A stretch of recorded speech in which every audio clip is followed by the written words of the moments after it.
이제 민주당에도 한 말씀 드리겠다 하시면서 이재명 대표의 1심 선고 위증교사 그러니까 공직선거법하고 위증교사가 곧 열흘 간격으로 11월 15일, 25일 이렇게 열리지 않습니까? 네, 15일, 25일. 그렇죠. 생중계를 하는 방법, 공개하는 방법이 두 가지인데 하나는 재판부 결정, 하나는 이재명 피고인 스스로 결정. 이재명 대표가 스스로 재판부에 요청해달라 이런 말씀하셨어요. 네. 이거는 어떤 의미인지 좀 해설해 주시죠. 그러니까 어쨌든 지금 민주당에서 요구하고 있는 대부분의 사안이 예. 지금 문제가 된 것은 사적인 통화에 대한 해명 예.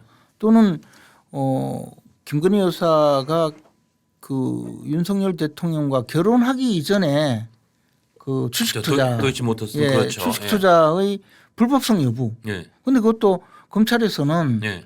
무혐의 처분을 했는데 그에 예. 대해서 표현하자면 당신 알았지 않느냐, 예. 같이 참여하지 않았느냐 이런 개인적인 그 의도 내지 의사 인식에 관한 문제. 예. 또 뭐 나머지 뭐 주장하는 거 다 그거예요. 예, 예. 그러니까 이게 과연 또 주장한 여러 가지 김건희 여사와 관련된 내용이 이 수사 대상이 되는지도 의심스러운 그냥 뒷담화 수준도 다 집어넣어놨잖아요. 예. 근데 이제 항상 표현이 국민들이 알고 싶어한다. 예. 그잖아요. 예. 국민들은 사실을 알고 싶어한다. 그러면 이재명 대표가 저렇게 아니라고 주장하고 있고 예. 또 무죄라고 확신하고 있고 예. 심지어는 이재명 대표가 유죄가 선고되어도 민주당의 지도 체제는 털끝만큼의 흔들림도 없다. 뭐 이렇게 이야기하면 예. 그러면 무죄라면 더더욱이 국민들에게 소상히 알리는 것이 좋고 예. 정치 검찰이 지금 무리한 기소한 게 맞다면 무리한 기소를 하고 뭐 증거를 조작해서 기소했다면 그거 맞춰가지고 판결 선고를 통해서 국민들에게 알리면 얼마나 좋은 일입니까? 예. 그리고 만약 유죄라면 예. 그러면 이재명 대표께서 그동안 거짓말해온 사실에 대해서 국민들이 알아야 떳떳하게 정치 활동을 그래도 뭐 지도 체제에 변함도 없고 뭐 의원직 사퇴도 아니고 하니까 그러면 또 국민들이 소상하게 이 문제를 알아서 판단을 할 수 있는 근거가 되는 것이니 예. 그러면 공개하는 것이 맞다. 더군다나 전직 대통령인 박근혜 전 대통령, 이명박 전 대통령도 공개를 했잖아요. 예. 예. 그런데 그 이후에 또 이 재판 공개에 대한 규정이 확실하게 예. 이 개정이 되었거든요. 예.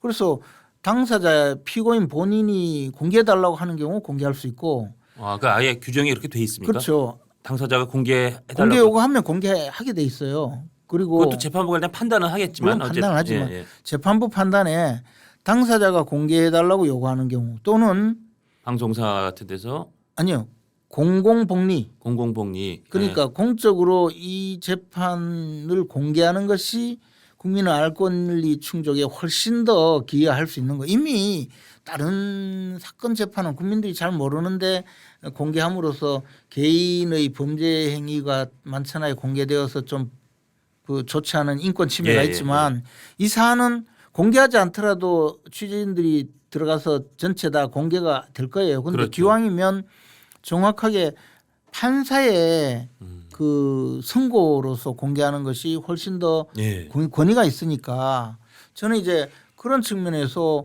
재판부에서 공공복리 차원에서 공개한다면 뭐 그 결정을 하면 되는데 그러니까 근데 피고인 당사자가 공개를 요구하면 훨씬 더 그 고리가 쉽게 풀린다 이거죠. 그러면 공개를 안 할 이유가 없죠. 첫째는. 그러네, 예. 두 번째는 지금까지 주장해온 논리로 그게 맞잖아요. 예. 저희가 지금까지 무죄라면서 뭐 예. 무죄면 온 국민한테 알리는 것이 얼마나 좋은 내가 일입니까. 이렇게 결백했는데 내가 그동안 이렇게 억울했습니다를 그렇죠. 생중계로 알리는 것만큼 이재명 그렇죠. 대표한테 좋은 일이 예. 없을 텐데 왜 공개를 안 하냐. 예. 굳이 안 할 이유가 없다 그 말씀이시군요. 그리고 또 무죄 판결 받을 수도 있잖아요. 뭐 세상 일을 어떻게 압니까? 예. 저는 뭐 개인적으로 세상 일은 아무리 몰라도 그건 알 것 같은데 네. 그래도 그러면 아닌 것 같은데요. 네. 그러면 뭐 하여튼 이재명 어쨌든, 대표님께서 저랑 이재명 대표는 생각이 다른 거니까요. 예. 그렇죠. 저도 반드시 실형 선고를 받을 가능성이 거의 99.99%라고 생각하지만 세상 일을 어떻게 합니까? 뭐 그렇죠, 그렇죠. 저도 100%는 없죠. 예. 저도 무죄 판결을 받았어요. 1심부터 대법원까지. 예, 예. 국정원 특수활동비 예. 이 사용 문제로 저는 돈이 지나가는 거 구경도 못했는데 하여튼 예. 공범으로 기소가 되었는데 제 마음속으로는 잡혀가는 줄 알았어요. 그때 서슬 쿨했죠. 법원을 어. 그 우리법 연구의 판사가 재판을 하니까 그렇잖아요. 예. 그런데 만약에 무죄 판결을 받는 게 정말 조금 확신이 들면 이거 공개해서 생중계했으면 좋겠다 생각을 예.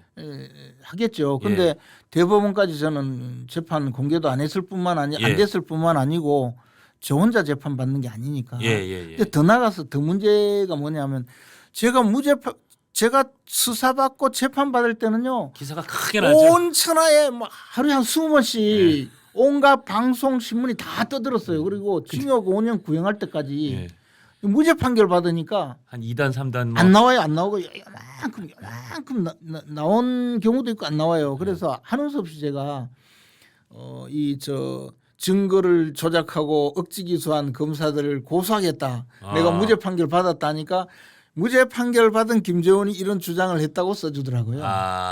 그래야 어쨌든 김재원이라는 정치인이 억울하게 기소됐으나 결국 무죄 받았다는 걸 그런 방식을 통해서 알릴 수밖에 없었다는 거죠. 그런데 이제 나중에 다시 언론인들이 물어오길래 내가 용서해 주기로 했다 해서 굉장히 좋은 전략. 사실은 굉장히 좋은 홍보 전략을 짜신 거네요.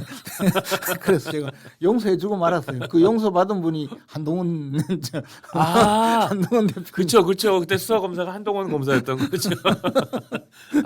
지금은 또 여당의 당 지도부의 대표와 최고위원으로 만났으니까 두 분 인연도 참 특별하고 기구하네요. 그때 검사장은 윤석열이니까 뭐.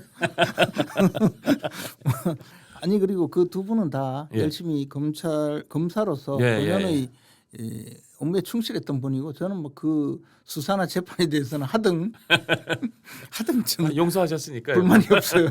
고소도 안 했는데 뭐. 알겠습니다. 여기 그래서 이재명 대표님은 나중에 괜히 그 딴 이야기 하지 마시고 공개하시는 게 좋아요. 네. 아마 저게 방송사 언론사에서 공개 요청을 아마 재판부에 하게 될 거고 재판부는 어쨌든 고민할 텐데 사실 예전에 이명박 전 대통령, 박근혜 전 대통령은 1심 선고도 생방송 중계를 했던 전례가 있긴 해요. 실제로 1심 선고가 제일 중요하거든요. 그렇죠. 그래서 1심 판결을 공개하시면 이재명 대표님 혹시 모르지 않습니까? 혹시 정말 하늘이 두 쪽 나서 무죄 판결을 받을 수도 있고 그래서 정치 검사들이 억지 기소한 게 드러날지도 모르는데 지금이라도 늦지 않았으니까 3일 전까지도 보통 지난번에는 3일 전에 공개 여부를 결정했거든요. 그래서 이재명 대표님께서 자신의 재판을 공개해 달라고 재판부에 탄원서를 내주시면 그러면 생중계가 될 확률이 아주 높아지겠네요. 아주 높아지죠. 아마 그리고 전 국민들도 그날 15일과 25일에 이재명 피고인 선고 공판은 보고 싶어하는 분이 굉장히 많을 거예요. 제가 우선 보고 싶어요. 저도 보고 싶고 저는 그래서 다른 방송에서도 그 얘기가 잠깐 나왔을 때 주진우 의원이 또 그런 제안을 했잖아요. 근데 저는 지금 그럼 무조건 뭐 종편과 뭐 지상파 할 거 없이 뭐 보도 채널까지 뭐 한 10개 채널 정도가 쫙 중계를 할 것이고 합산 시청률 저는 무조건 그건 30% 넘어. 전 국민한테 따로 홍보할 필요도 없어요. 그렇죠. 내가 무죄 받았다 이렇게 이야기할 필요 없고 저같이 힘들게 기자회견하면서 검사들을 고소하겠다고 하고 또 용서하겠다. 뻥칠 필요도 없어요. 용서하겠다는 이야기는 따로 안 하고 나중에 묻길래 용서했다고.